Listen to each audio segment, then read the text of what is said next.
श्रीपति भगवान् पश्चात् वक्तानां वा समीहितं यद भक्ति शुक्लिकामेति मुक्ति कन्याकर गृहे। बोलो देवादिदेव पार्श्वनाथ भगवान की जय। परम पूज्य चर्या शिरोमणि आचार्य श्री विशुद्ध सागर जी महाराज की जय। परम पूज्य श्रमण रत्न मुनि श्री श्रीप्रभ सागर जी महाराज की जय। परम पूज्य श्रमण रत्न नगर गौरव मुनि श्री प्रणत सागर जी महाराज की जय। जय जिनेन बंधुओं, सुप्रभात। यूट्यूब चैनल पर सम्यक समाधान के इस कार्यक्रम में जुड़े हुए सभी सुधी दर्शकों का हार्दिक स्वागत है, अभिनंदन है। जैसा कि आप सभी अवगत हैं कि परम पूज्य मुनि श्री सुप्रभ सागर जी महाराज के माध्यम से सम्यक समाधान द्वारा अनेक समीचीन विकल्पों का सम्यक समाधान देकर के हम सभी को मार्ग दिशा प्रदान की जा रही है। परम पूज्य मुनि श्री सुप्रभ सागर जी महाराज जहाँ पंचास्ति काय के स्वाध्याय के माध्यम से एक एक शब्द प्रत्येक गाथा का अर्थ हम सभी को बता रहे हैं, वहीं अपने प्रवचन श्रृंखला में 12 अनुपेक्षाओं पर हम सभी को अनुपेक्षाओं का चिंतन कराते हुए हमें आत्म विकास के नए नए सूत्र प्रतिदिन प्रदान कर रहे हैं। चलिए हम आपको ले चलते हैं आपके पसंदीदा कार्यक्रम सुप्रभात पर सम्यक समाधान की ओर। और इस कार्यक्रम में जुड़े हुए सभी श्रद्धालुओं की ओर से परम पूज्य मुनि द्वय के चरणों में त्रिवार नमोस्तु करते हुए आज के इस सम्यक समाधान में ऑनलाइन के माध्यम से आए हुए विविध विकल्पों के समाधान के इस आयोजन को विधिवत रूप से संचालित करने के लिए परम पूज्य मुनि श्री प्रणत सागर जी महाराज के चरणों में निवेदन कि आज के इस कार्यक्रम को विधिवत रूप से संचालित करने की अनुकंपा करें। नमोस्तु गुरुवर। ओम नमः सिद्धेभ्यः पंच परमेष्टि भगवान की। परम पूज्य आचार्य भगवंत गुरुवर विशुद्ध सागर जी मुनि महाराज जी की। परम पूज्य मुनि श्री सुप्रभ सागर जी महाराज जी की। हानोपादान उपेक्षा तत्फलम। हे उपादे और उपेक्षा जिसका फल है, ऐसा वह सम्यक ज्ञान गुरु की अनुकंपा और उनके आशीर्वाद के बिना संभव नहीं है। ऐसा सम्यक ज्ञान सम्यक समाधान के रूप में हमें प्राप्त हो रहा है। परम पूज्य आचार्य भगवंत गुरुवर विशुद्ध सागर जी महाराज के मंगल सभा शिष्य, उनके सुयोग्य शिष्य परम पूज्य मुनि श्री सुप्रभ सागर जी महाराज के माध्यम से, जो कि हमारे मन में उठते अनेकानेक समीचीन विकल्पों का सम्यक समाधान आगमुक्त विधि से हम सभी को प्रदान कर रहे हैं। देश के विभिन्न अंचलों से अनेकानेक समीचीन विकल्प हमें यहाँ प्राप्त हो रहे हैं और परम पूज्य मुनि श्री सुप्रभ सागर जी महाराज उनका यथाक्रम से सम्यक समाधान दे रहे हैं। प्रारंभ करते हैं आज का सम्यक समाधान। और आज का पहला विकल्प प्राप्त हुआ है ललितपुर उत्तर प्रदेश से एडवोकेट जय कुमार चौधरी। महाराज श्री के चरणों में बारंबार नमोस्तु निवेदित करते हुए अपना समीचीन विकल्प रख रहे हैं कि महाराज जी, आत्मा तो कोई क्रिया करता नहीं है। भावों संबंधी समस्त शोक, भय, सुख, दुख, ईर्षा, करुणा, दया, राग, द्वेष आदि आदि ये सभी पुद्गल का परिणमन है। तो फिर इनका क्रियान्वयन एवं अनुभवन कैसे, क्यों और किसको होता है, सम्यक समाधान के माध्यम से हमारे समीचीन विकल्प का सम्यक समाधान देने की अनुकंपा करें। नमोस्तु महाराज जी, नमोस्तु। ओम नमः सिद्धम। परम पूज्य आचार्य भगवान गुरुवर विशुद्ध सागर जी महाराज की, परम पूज्य मुनि श्री सुप्रभ सागर जी महाराज जी की जय। आचार्य भगवान उमा स्वामी महाराज बहुत अच्छे से एक द्रव्य के दूसरे द्रव्य के प्रति उपकार की व्याख्या करते हैं। वहाँ पर आचार्य भगवान ने सुख दुख जीवित मरणोपग्रहास्य ऐसा सूत्र देते हुए इन पुद्गल द्रव्यों का जीव के प्रति होने वाले उपकारों की व्याख्या वह करते। जो वास्तव में अध्यात्म हुआ करता है, द्रव्यानुयोग का निर्णय हुआ करता है, वह किंचित भी कभी भी एकांत से एक नए से संभव नहीं है। जब तक हमें निश्चय के साथ साथ व्यवहार का परिपूर्ण बोध नहीं है, तब तक अध्यात्म ही परिपूर्ण नहीं है। भले ही अध्यात्म एक पूर्णता से निश्चय का ही विषय होने के बावजूद भी अगर व्यवहार का बोध नहीं है, तो हम मात्र अध्यात्म को सुनकर और अध्यात्म को समझकर एकांतवादी हो जाएंगे। इसलिए अध्यात्म को, निश्चय को समझने के साथ साथ व्यवहार दृष्टि को, निमित्त दृष्टि को, साधन दृष्टि को भी समझना बहुत आवश्यक है। जो ये आपने अध्यात्म को साथ लेके हुए अपना विकल्प भेजा है, वकील साहब इस बात को आपको पहले व्यवहार में से, द्रव्यानुयोग के अन्य सिद्धांतों से और निमित्त दृष्टि से भी स्वीकार करना होगा। जब तक हम निमित्त दृष्टि को स्वीकार नहीं करेंगे, तब तक हमें परिपूर्ण रूप से अध्यात्म का वास्तविक आनंद आना संभव नहीं है। यह निश्चय से, परम शुद्ध निश्चय से परम सत्य है कि जीव ज्ञाता दृष्टा के अलावा अन्य कुछ भी नहीं है, पर यह मात्र शुद्ध निश्चय का विषय है। अशुद्ध निश्चय से वही जीव अपने भीतर के परिणामों को रागद्वेष रूप भी करता है, यह भी परम सत्य है। शुद्ध व्यवहार नय से वह क्रिया करता है, अशुद्ध व्यवहार नय से भी सद्भुत असद्भुत आदि व्यवहार नयों की अपेक्षा से वह क्रियान्वय करता है, यह भी परम सत्य है। हमें उसे स्वीकार करना होगा।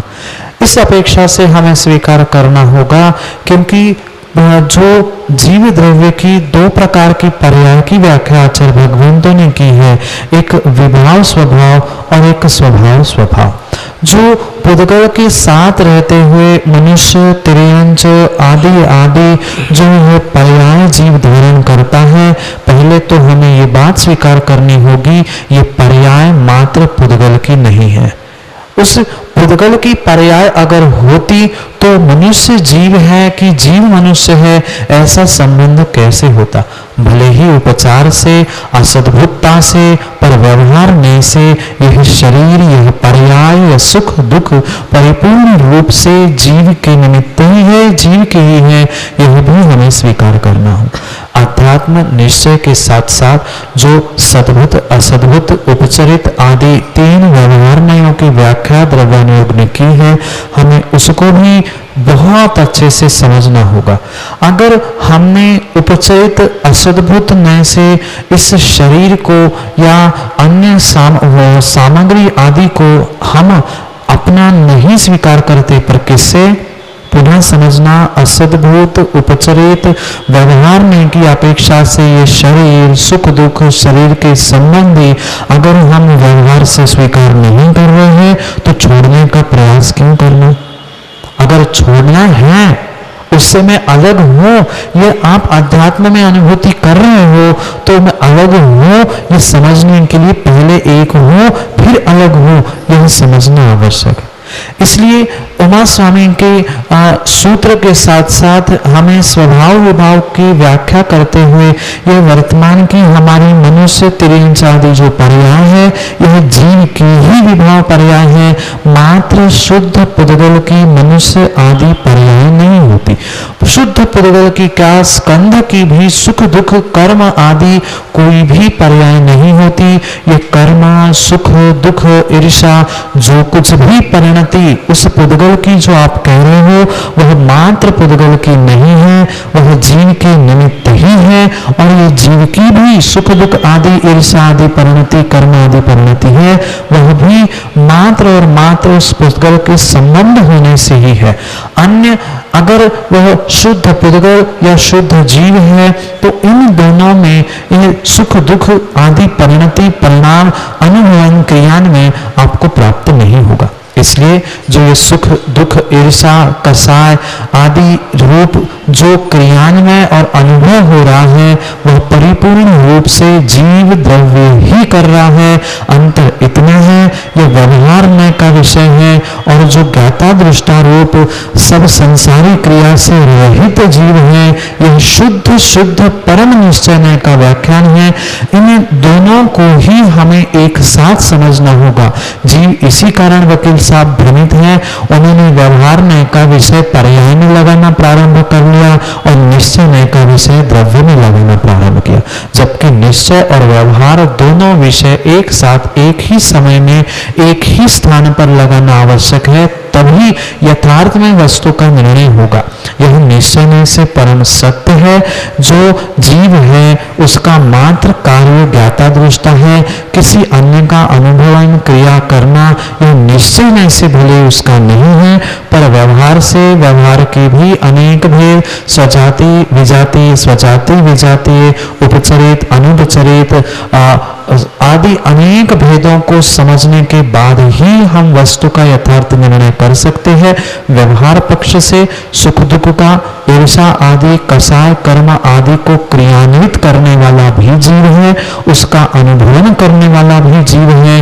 और निश्चय नय शुद्ध निश्चय नय से न ये जीव करता है न भोगता है। ये सब कुछ बातें आपने अगर नहीं पढ़ा हो तो बहुत अच्छे से ब्रह्मदेव सूर्य महाराज द्रव्य संग्रह की टीका में वह कर्ता भोक्ता और आदि सब कुछ व्याख्यान कर रहे हैं। मात्र उतने में नहीं, लगभग सभी ग्रंथों में आशय यही है, जब तक दोनों नयों का आश्रय नहीं है तब तक हमारा वह क्रिया पक्ष भी व्यवहार पक्ष भी गलत है और हमारा निश्चय पक्ष भी गलत है। इसलिए अर्पिता निर्पित सिद्ध है, न योगान न सर्वथा, कोई व्याख्यान आगम की सर्वथा नहीं है, न की अपेक्षा से हुआ होती है। यही परम सत्य समझना, इसलिए यही आपको सम्यक समाधान है। आपने जो कहा है दोनों भी सत्य है और दोनों भी गलत है। नए की अपेक्षा लगाओगे तो दोनों सत्य है और नए से निरपेक्ष होकर व्याख्यान समझोगे तो दोनों गलत हो जाएगा। निश्चय नए से जीव कर्ता भोक्ता कुछ भी नहीं है, पर वही जीव विभाव अवस्था में व्यवहार की अपेक्षा से कर्ता भी है और भोक्ता भी है। वही क्रियान्वय में करने वाला है और अनुभव करने वाला है। यही आशीष के साथ सम्यक समाधान। पंडित निहाल चंद जी चंद्रेश, ललितपुर उत्तर प्रदेश से आत्म कल्याण एवं आशीर्वाद की आकांक्षा के साथ महाराज श्री के चरणों में बारंबार नमोस्तु निवेदित करते हुए अपना समीचीन विकल्प रख रहे हैं कि महाराज जी श्री तीर्थंकर केवली का विहार कैसे होता है। हमारे समीचीन विकल्प का सम्यक समाधान करने की अनुकंपा करें। नमोस्तु नमोस्तु नमोस्तु। भय भागवंते जो के वसा, पुण्यात्मा के निमित्त से श्री तीर्थंकर केवली आदि का विहार मात्र और मात्र पुण्यात्मा के पुण्य के निमित्त से ही होता है। वे कभी भी बुद्धिपूर्वक सोचकर विहार नहीं करते कि हमें उत्तर प्रदेश के ललितपुर झांसी मध्य प्रदेश के कहीं भोपाल विदिशा, ऐसा उनका कोई भी सोचना या मन बनाकर वे काम नहीं करते, क्योंकि वे केवली है, छद्मस्त नहीं है। वहां पर बुद्धि और मन की कोई सत्ता नहीं। उनका वह उठना बैठना विहार करना दिव्य ध्वनि खेलना ये बिल्कुल बिल्कुल इतना सहज है कि जैसे एक आचार्य भगवंतों ने लिखा है, जैसे एक माँ का एक स्त्री का मायाचारी करना जितना सहज है, उतना ही तीर्थंकर और केवली भगवान का विहार होना बिल्कुल सहज है। और भी उसके विषय में बहुत सुंदर व्याख्यान उस विहार के अतिशय और केवली के अतिशय के निमित्त से प्राप्त होता है। जब केवली भगवान विहार करते हैं तब वे कभी भी जमीन पर पैर रखकर विहार नहीं करते। जमीन से कम 4 उंगल नीचे भी होंगे तो जमीन से भी कम 4 उंगल ऊपर ही वह गमन करते हैं। आकाश मार्ग से भी गमन करते हैं और जब भी वे गमन करते हैं तीर्थंकर भगवान, उनके चरणों के नीचे स्वर्ण कमल की रचना होती है। एक नहीं, दो नहीं, आगे पीछे और चारों दिशाओं को मिलाकर 225 कमलों की रचना वह देवों के द्वारा वहां पर संपादित हुआ करती है। इतना ही नहीं, जहां जहां से तीर्थंकर भगवान का गमन होता है, कोसों कोसों तक वहां की वायु सुगंधित हो जाती है। भूमि कंकड़ से रहित, जबकि भगवान का स्पर्श भूमि पे होता भी नहीं है, पर फिर भी भूमि कंकड़ धूलि से रहित होती है। ऐसा अनेक अतिशयों की व्याख्या तीर्थंकर श्री केवली भगवान के विषय में आगम से प्राप्त हो सकती है। पर इसमें मुख्य विषय यही है कि अबुद्धि पूर्वक उनका गमन होता है। जहां उनका गमन होता है, धर्म चक्र आगे चलता है तीर्थंकर प्रभु के, फिर उनका गमन, वे कमलों की रचना, वायु, सेना, ये सब कुछ विस्तार से व्याख्यान आगम से आपको प्राप्त हो सकता है। पर उनमें से विशेषता समझने योग्य एक ही है, वह समझने भवि भंग जोगे वसाय पुण्यात्मा के पुण्य के योग से ही उनका सहजता में गमन होता है। बुद्धिपूर्वक उनकी कोई भी विहार गमनागमन की क्रिया नहीं होती। ये संक्षेप में श्री केवली तीर्थंकर प्रभु के विहार का व्याख्यान आपके लिए सम्यक समाधान से। अगला विकल्प तत्वोन्मुखी वर्षा योग 2018 वासिम महाराष्ट्र से अपर्णा पंचभाई महाराज श्री के चरणों में बारंबार नमोस्तु निवेदित करते हुए अपना समीचीन विकल्प रख रहे हैं कि महाराज जी, धन पुण्य से प्राप्त होता है या मेहनत से? हमारे समीचीन विकल्प का सम्यक समाधान करने की अनुकंपा करें। नमोस्तु महाराज जी, नमोस्तु। धन न पुण्य से प्राप्त होता है, न धन मेहनत से प्राप्त होता है। धन तो पुण्य और मेहनत इन दोनों से प्राप्त होता है। अगर एकांत से हम ये कह दें कि पुण्य से प्राप्त हो जाएगा तो व्यक्ति आज पुरुषार्थ और मेहनत करना छोड़ देगा। और सर्वथा अगर हम ये कह दें मेहनत से होता है तो वह भिखारी भी सुबह से शाम तक भीख मांगने की मेहनत करता है, पर जरूरी नहीं है कि उसे रोज ही पैसा मिलता। इसलिए जो ये दोनों पहलू है, भाग्य और पुरुषार्थ, मात्र धन ही कमाने के लिए नहीं, अपितु सांसारिक के क्या इस पारमार्थिक कार्य की सिद्धि के लिए इन दोनों की परम आवश्यकता है। जहां आपने मेहनत शब्द कहा है वही आचार्य भगवंत पुरुषार्थ कहते हैं, और जहां आपने पुण्य कहा है वही आचार्य भगवंत भाग्य कहते।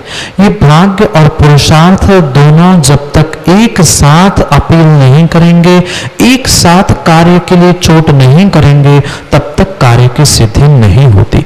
कई ऐसे भी पुण्यात्मा जीव बैठे दिख रहे होंगे जो वर्तमान में बिना मेहनत के आपको कार्य को, धन को संपादित करते हुए दिख रहे हैं, पर उनके भी विषय में हमें ये बात बहुत अच्छे से समझनी होगी। वर्तमान में भले ही उनका अल्प पुरुषार्थ हमें दिखाई दे रहा है, वर्तमान में उनका तीव्र भाग्य जो दिख रहा है, अल्प पुरुषार्थ जो दिख रहा है, वह उनके पिछली पर्याय का ही तीव्र पुरुषार्थ, तीव्र मेहनत है जो आज भाग्य रूप बन के आई है।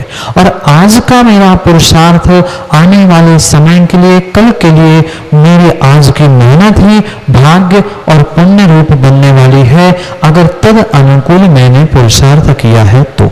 इसलिए ये बात परम सत्य है कि धन अब दिन रात मेहनत करने वाला ऐसा भी जीव है, सुबह 6 बजे से रात 10 बजे तक दुकान खोल के बैठा है, पर बेचारे के पास ग्राहक नहीं है। वहां पर उसके पुण्य की सत्ता का अभाव है, और कोई ऐसा पुण्यात्मा है जो मात्र एक फोन पर ही अपना काम कर लेता है और लाखों करोड़ों कमा लेता है।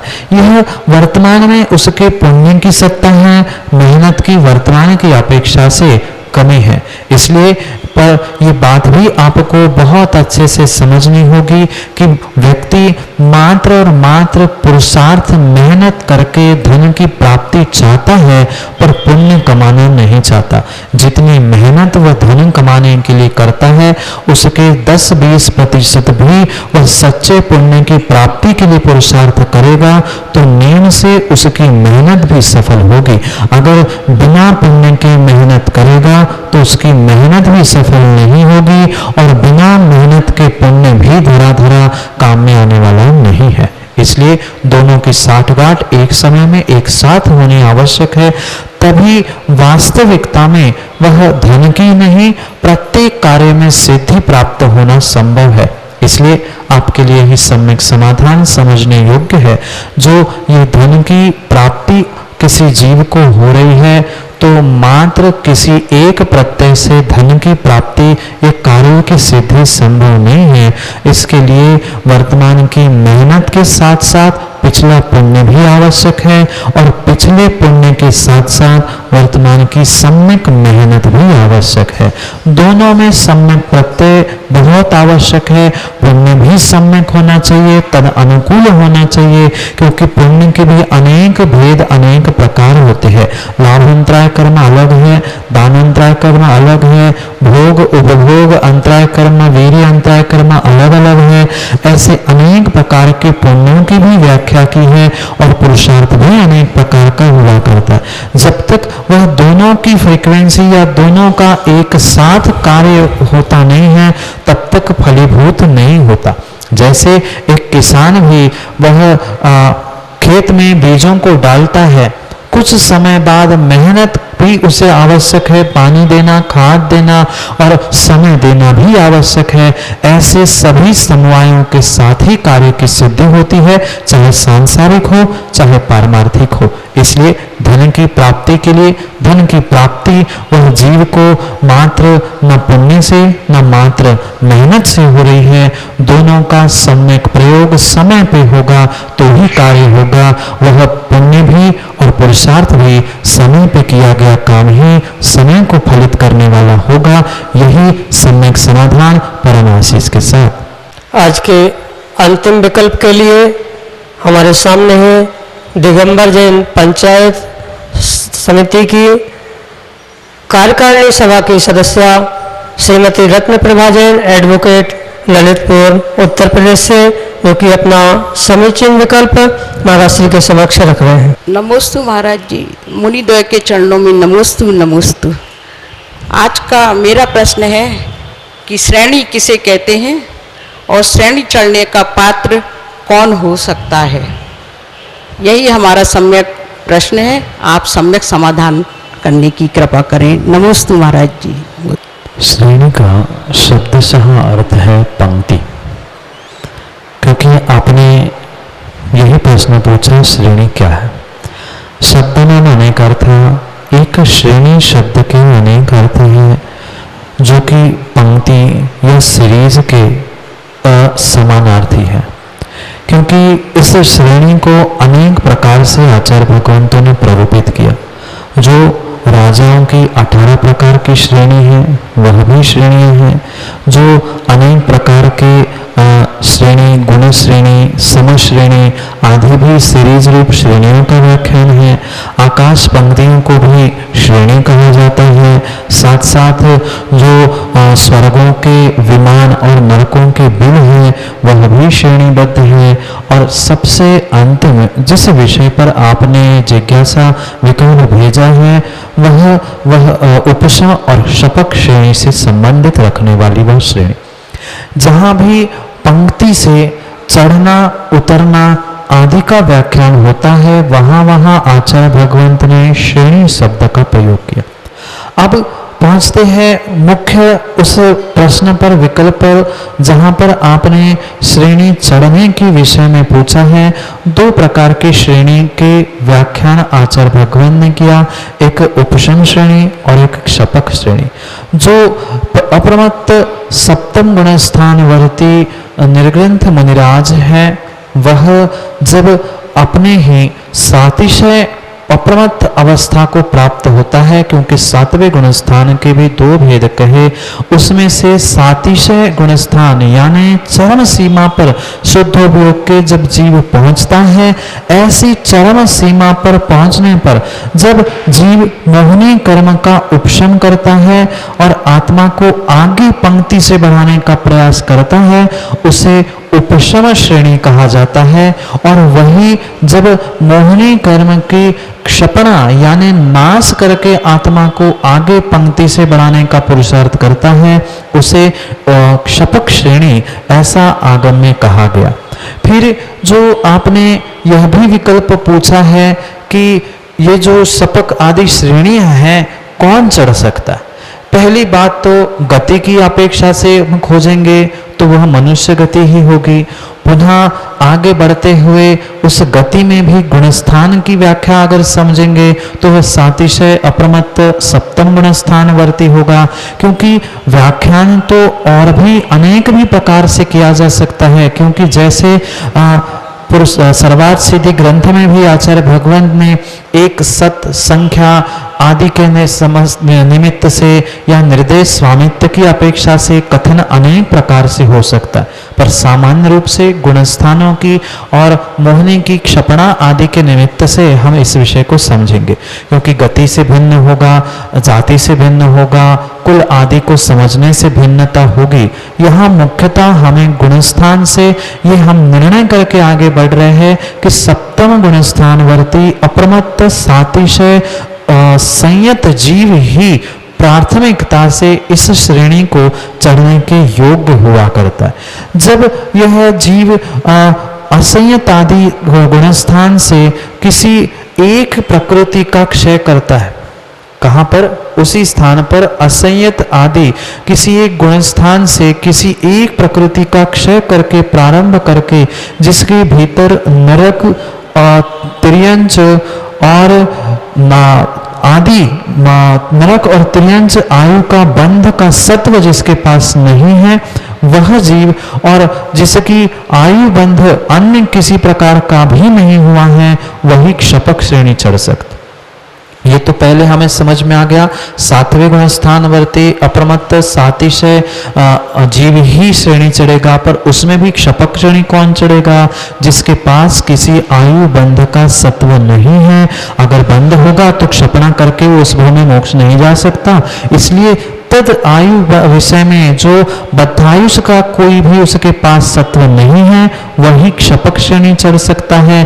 और व्यावसायिक सम्यक दृष्टि ही क्षपक श्रेणी चढ़ सकता है, उपशम श्रेणी, जबकि क्षायिक और उपशम सम्यक दृष्टि दोनों भी चढ़ सकते हैं। पर क्षपक श्रेणी के लिए ये बहुत बहुत आवश्यक हुआ करता है। ऐसे ही जब वह उस सत्व के साथ होते हुए अगर श्रेणी चढ़ना प्रारंभ करता है तो वह उपशम श्रेणी चढ़ता है। क्षपक श्रेणी वह जीव नहीं चढ़ सकता जिसके पास किसी आयु बंध का सत्व हो।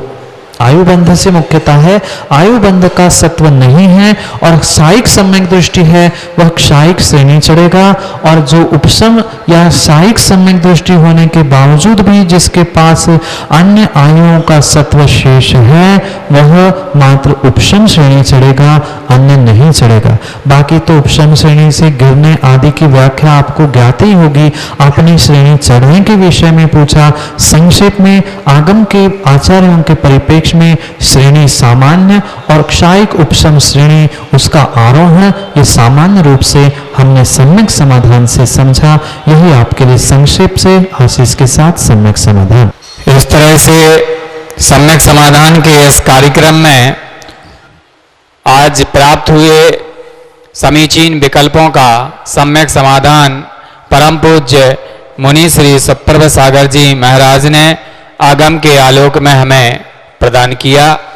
हमारे इस कार्यक्रम में भारतवर्ष के विभिन्न स्थानों से निरंतर विविध प्रकार के प्रश्न हमें प्राप्त हो रहे हैं। वह विकल्प कैसे भी हों, चाहे वह सामाजिक हो, धार्मिक हो, सांस्कृतिक हो, न्याय दर्शन से जुड़ा हुआ हो, किसी भी प्रकार का विकल्प हो, लेकिन परम पूज्य मुनि श्री उन सभी विकल्पों का समाधान हमें बड़े ही सरल,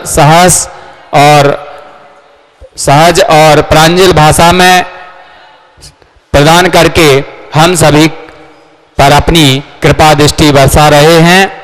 आप सबसे आग्रह है कि यदि आपके भी मन में भी कोई ऐसा विकल्प है जिसका समाधान आप चाहते हैं, तो सम्यक समाधान के इस कार्यक्रम में हमें प्रेषित करें।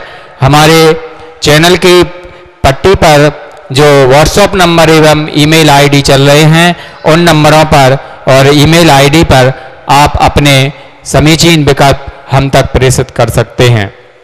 आपकी सुविधा की दृष्टि से उन नंबरों से आपको अवगत कराना चाहूँगा। पहला नंबर है 8707548811। दूसरा नंबर है 7415306441। हमारी ईमेल आईडी है samyak.samadhan@gmail.com। आपसे यह भी आग्रह है कि सुप्रवाच यूट्यूब चैनल को सब्सक्राइब अवश्य करें, साथ ही सुप्रवाच फेसबुक पेज को भी लाइक करें, ताकि परम पूज्य मुनिद्वय की पावन सन्निधि में प्रतिदिन होने वाले विविध प्रभावनामयी आयोजनों की आपको अपडेट निरंतर मिलती रहे, जिससे आप लाभान्वित होकर के अपना आत्म कल्याण का मार्ग प्रशस्त करते रहें। आपसे यह भी अनुरोध है कि जिनवाणी चैनल पर प्रतिदिन शाम को 7:40 पर परम पूज्य मुनि श्री सुप्रभ सागर जी महाराज के मंगलवाणी का प्रसारण होता है, उनसे भी आप लाभान्वित हों। आज के इस कार्यक्रम में जुड़े सभी श्रद्धालुओं की ओर से परम पूज्य मुनिद्वय के चरणों में कोट सा नमोस्तु करते हुए आज के इस कार्यक्रम को यहीं संपन्न करने की अनुमति चाहूँगा। नमोस्तु गुरुवर। बोलो परम पूज्य मुनि श्री सुप्रभ सागर जी महाराज की जय। परम पूज्य मुनि श्री प्रणत सागर जी महाराज की जय।